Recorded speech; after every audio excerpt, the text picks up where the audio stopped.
ए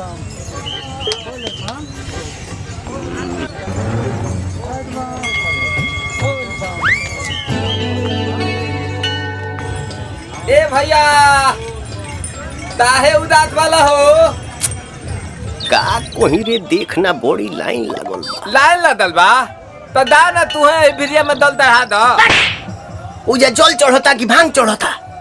था बुझ गई नी यही थे थावन में बाबा बाबुलाई लहलन। अरे तो एकर कोनो उपाय बा?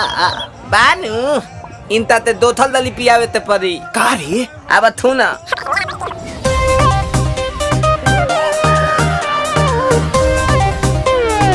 हर हर बम बम।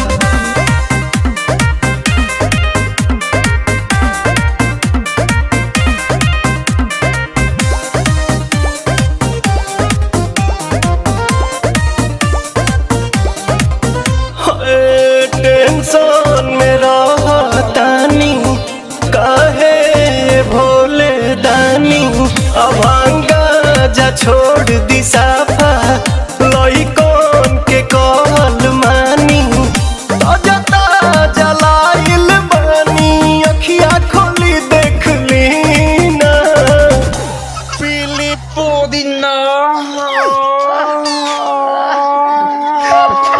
पुदीना पीली पुदीना पीली पुदीना सावन भरही असो भंगिया के बिना। रे रबिया ना पिहन का रे? लोता ना भैया हम पियावा तनी। हाँ हाँ पिया। भनिया धो तुलावा थोली बतली तवे तदी। भनिया धो तुलावा थोली बतली तवे तदी। ए तबे लतालाई तली बाबा ए तलोते तदी।